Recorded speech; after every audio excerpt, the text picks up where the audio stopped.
So hello and welcome to Pre-Match Focus with your host, me, Tim. And me, Lee. Nice to be here. Nice to have you down here in the sunny southwest country. Yeah, down here for the week. Last day with yourself. Thanks for your hospitality. No problem at all.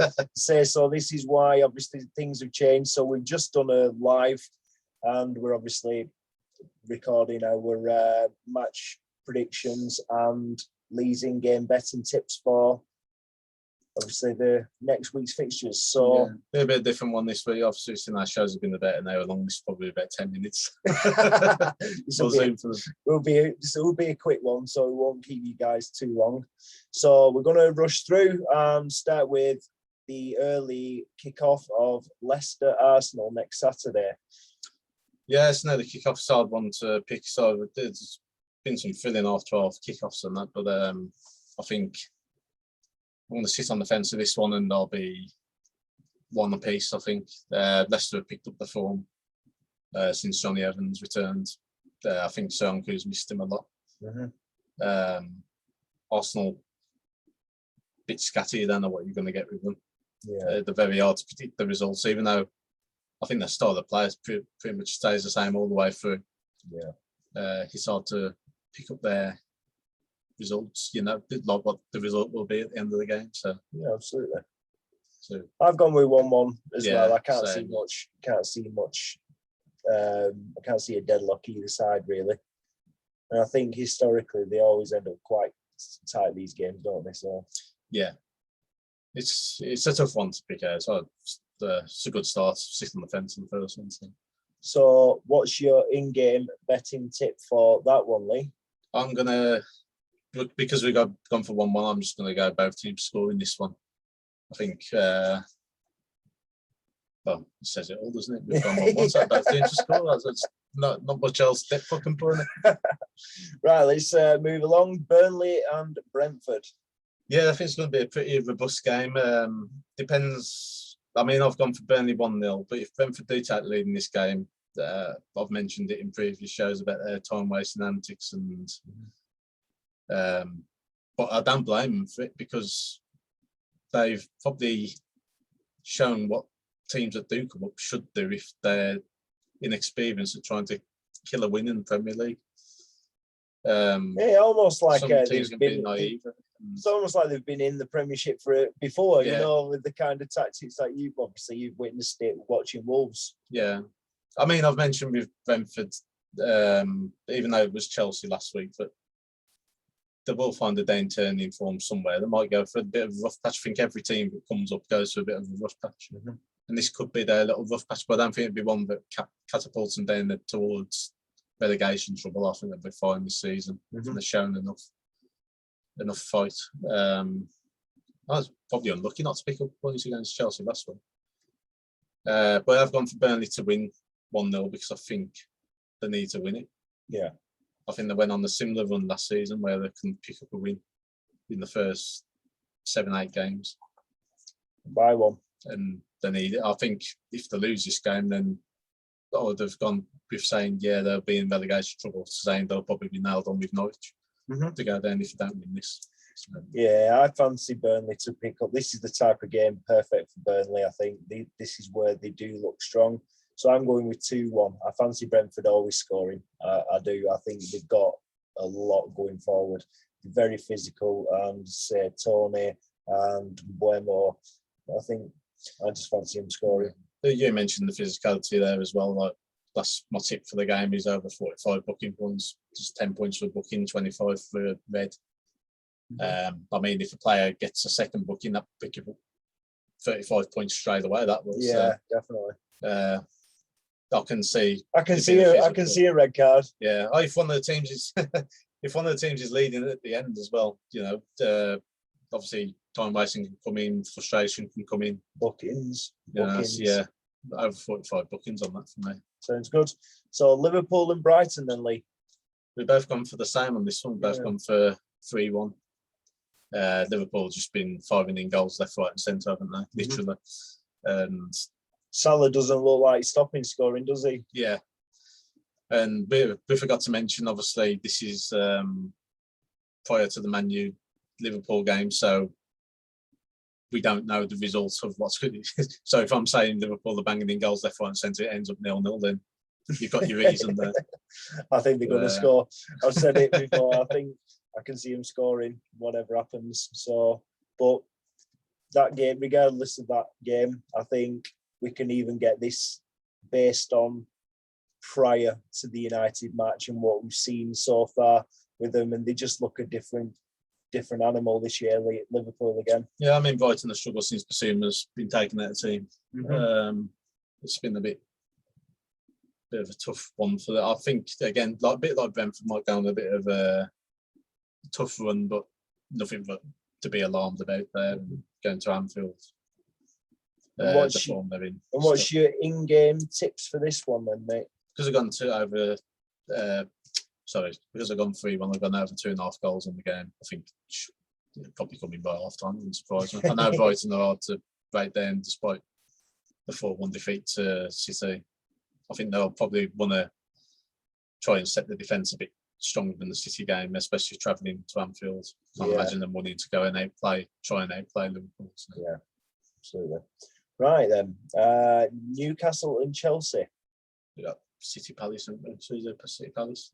We'll go with City Palace. Can't read. Sorry, guys. Got an inability to read a script. Yeah, I've gone 5-2 City on this one. I think Palace will have sort of found an identity under Vieira to try and be a bit more expressive in the attack. I think doing that against City will play into their hands though, so be an entertaining game. I did have Palace to go down at the start of the season in my own personal bet, but I think they'll prove me wrong with that. I think, yes, they're not picking up many wins, but I think they'll be okay. Picking up points though, that's the main thing, I think. I wasn't too sure of Vieira's pedigree. I don't think he did a bad job at Nice, but when you're managing, I think a lot of managers come from America when he's managed in the MLS. I think they get a bit of, I know he knows what the Premier League's all about, but he's been out of it for a while now, hasn't he? Yeah. You get a bit of a shock, but he's, I won't say properly proved me wrong yet, but I think they'll be okay come the end of the season. I think they've got a bit about them. So, Eze to come back, yeah. Yeah, and Zaha's been out as well. So. I think they'll look better without Zaha. There's less focus on one player. Yeah, I think you get that sometimes. There was making a lot of noise about it when he was being out in recent seasons. Then there was saying he was they didn't get no victories, did they, with Zaha's absence? But it looks like he's made it more like it's about all the other players rather than just Zaha. I think they still go through Zaha when he plays, but because he is their main man. But draws a lot of fouls as well in dangerous positions, and I think with some of the firepower that they've got now, and obviously Benteke coming back into form, which is amazing. Well, it's massive really, because when he was on it, when he first came to Villa, he was an handful. He was a handful. So you've gone with a whopping 5-2 to City. Yeah, I'll say it's nothing against Palace. I just see them because of their attacking.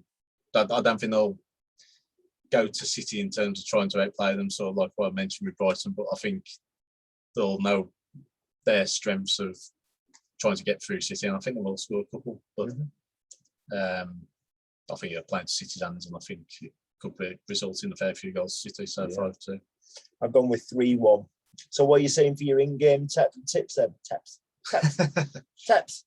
So if we've both gone for that, we'd actually both win this bet, so it'd be both score, no draw. Both score, no draw. Newcastle and Chelsea. Yeah, the only tough thing I've seen about this one was whether Newcastle scored or not, because I've had in the previous week Norwich to score against Chelsea. That was a bit of an outsider, but I did mention about those early kickoffs. Sometimes you get a bit of a shock. Obviously, it didn't happen. It was just completely the other way around. So I've gone for 2-0 Chelsea, which probably means Newcastle will score. Probably I've gone for Newcastle to score. I just fancy him scoring every time. Most times, really, most games they play.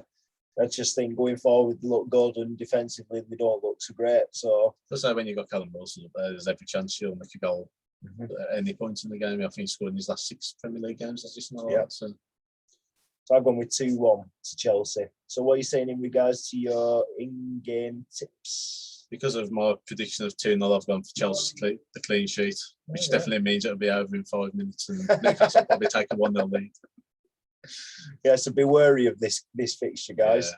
I say this is like the tougher end of the scale, really, in regards to. I hate saying stuff like this. Like with the under 2.5 goals that I've mentioned. I think I mentioned for Southampton, Burnley, it was over by half time. I think every single time. I'm never doing that one again. Unless I want to see a thriller, then I'll go under 2.5. Yeah. All right, then let's move on to Watford and Southampton. Yeah, it's going to be a bit of a basement battle, I suppose. It's a tough one, really, because they're both going to be battling each other. I think whoever ends up on the losing side of it's going to be in a bit of trouble, I think. So, yeah, I've gone 2-2. I think it'll be quite an entertaining game. I think they've both got to go for it. So, what do you think? I think it'll be a draw. I think it's gonna be 1-1. I can't see too many goals in this game, but I think realistically, I think they both score, and I think obviously Watford are now finding a bit of form in front of goal, and obviously that's possibly a Ranieri thing with his slightly more attacking prowess, I suppose, in this coaching fashion. But I think, I can't see too many goals, but I think it'll be fairly deadlocked at 1-1. Yeah, if they both pick up a point, then it's going to be valuable to them, really. So. And what are you saying in regards to your in-game betting tips? Gone for a booking on each side. Kuchka to be booked at Watford. Not really been booked that much this season, but you look at his previous history for clubs, he's been picking up about 7-8 bookings, maybe over 10 sometimes. And then Vermeer, who hasn't been booked that much this season, so a couple for Southampton, he usually gets stuck in, doesn't he? So there's every chance he can pick it up. Okay. So on to Tottenham and Man United. Yeah, there's a Nuno and Solskjaer's usually an interesting one, isn't it? And then I'm thinking probably a draw. I don't think there's been many draws in Nuno and Solskjaer's meetings, but it's usually one or the other way. And I've also gone for a penalty in match because the last 3 of the 5 meetings, that would be my tip for the game. Last 3 of the 5 meetings have ended up with a penalty, and it's. I think Nuno's teams are usually quite hard to break down, especially at home. And United's away form, could we see a dropping form away from home? Yeah. So I've gone with one apiece as well, and I just think these are the tough places that United struggle against Leicester, Tottenham over the last few years. A 6-1 defeat a couple of years ago. So try to forget about that one. So let's move swiftly on. So Norwich and Leeds. Yeah, everyone will be looking at Leeds to be the favourites to win it, but I've gone for Norwich to win 2-1 in this one. They've got to pick up from that 7-0 drubbing, and they've got to pick up some points somewhere. So all of Carrow needs to get behind Norwich and give them a bit of uplifting. Let's be having you. Don't get down on the pitch, else it'll just end up one way. Yeah, well, 6-0 again. I think everyone just walk out this time.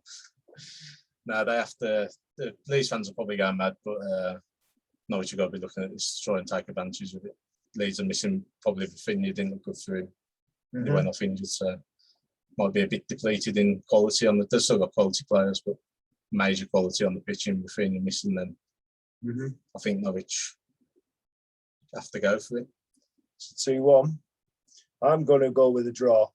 I don't think they'll got to literally walk before they can start running, and they've really struggled in front of goal and defensively. So I'm going with 2-2. So what are you saying in regards to your in-game tips then? Because I've gone for the Norwich win, I've gone double chance. So a draw or Norwich to win the game would win you the bet. So I'd keep an eye. It should be good odds, really. Probably round about the evens, just below maybe, because of Norwich being at home. But because that's 7-0 drumming, they've got to turn it round. We keep saying that they'll pick up some points eventually, but it depends what attitudes are going to come out after that drubbing from Chelsea. Red card didn't help the result, but I think it could have been not far off it anyway. You're definitely looking at like 5 goals Chelsea, red card or not. So yeah. Aston Villa and West Ham. I've gone for Villa to win this one 2-1, just simply because of West Ham playing City in League Cup in the week. Might be a bit leggy. I'd imagine West Ham are going to put a strong team because City no doubt will. Because they'll be looking to break that record on the League Cup wins, won't they? So I've gone, and Villa have been pretty poor recent games. Quite surprised me off what they've found their feet, in the Premier League, especially after last season. But they did drop off a little bit at certain points. Yeah. They're sort of like Arsenal in a way. Probably know what they're going to play like, but you just don't know the results. You just don't know what you're going to get on the day. Yeah, definitely. So you're going with 2-1, are you? Yeah. To Aston Villa. I've gone reverse of this, and I think West Ham are going to take the 3 points, and I think it'll be 2-1 to West Ham. So what are you saying in regards to your betting tips? Well, if they're both 2, I've gone over 2.5 goals, so 3 goals would win you that bet. Okay. And the Monday night fixture, which is the only one, is Wolves and Everton. I'll be there. Always a tough game against Everton. I think we make it tougher against them at home. I prefer going to Goodison Park as a Wolves fan. But they beat us twice last season, but I think that's water under the bridge now. I think we can forget about Wolves last season. It's about what we're going to brew now and then. Yeah. I've gone for 2-2 in the game. I think it'll be a draw. I think there could be some controversy going about it even there. I've got more faith in your team than you. I've gone with 2-1 Wolves. I know. I think you've got us top of the league the way you're going. Your predictions on Wolves. I think you're just trying to be nice to me. To be honest, to be honest, I just think there's a lot. They've got a lot about them, Wolves, and when it gels, it works. We've got to take advantage with Norwich losing 5-2. So Everton losing 5-2 to Watford. You'd be fancying your chances. Yeah, it's kind of what I would go. The thought process I was going off. Really, I thought Everton at home as well. Yeah, they could really have edge staying over that with Watford beaten because the attitude, the body language that Watford showed against Liverpool. Maybe they've underestimated them, Everton, and well, they obviously did because it didn't go very well for them. So they've gone 2-2. 2-2, yeah. So I gone 2-1. So what's your in-game betting tips for that one then, Lee? I always go for a fullback to get booked against Wolves because we focus a lot of our way of breaking down the team for the wing, I think. Yeah. Especially Traore can draw fouls. Depends what side he's playing, I suppose. Really, I think he mainly plays left at the moment. They can swap in the game.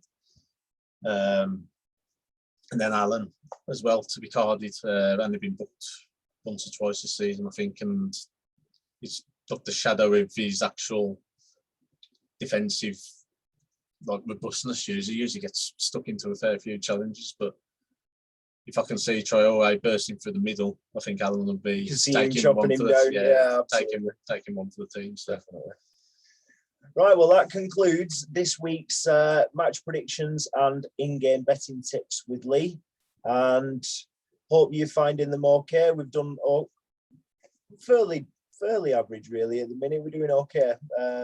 Slightly above average, I'd say, in regards to some of these betting tips and score predictions. I say we're getting the match result in general right. That's always hard.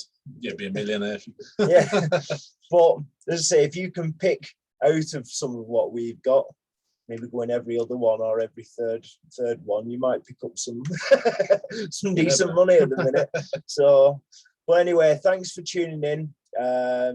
Please like, share, and subscribe to keep in touch with all our ongoing content and different videos that we put up. And we'll see you again for the next round of fixtures and maybe another few talking points, another topic or two to bring to the table. So anyway, thanks for your time and I'll see you soon.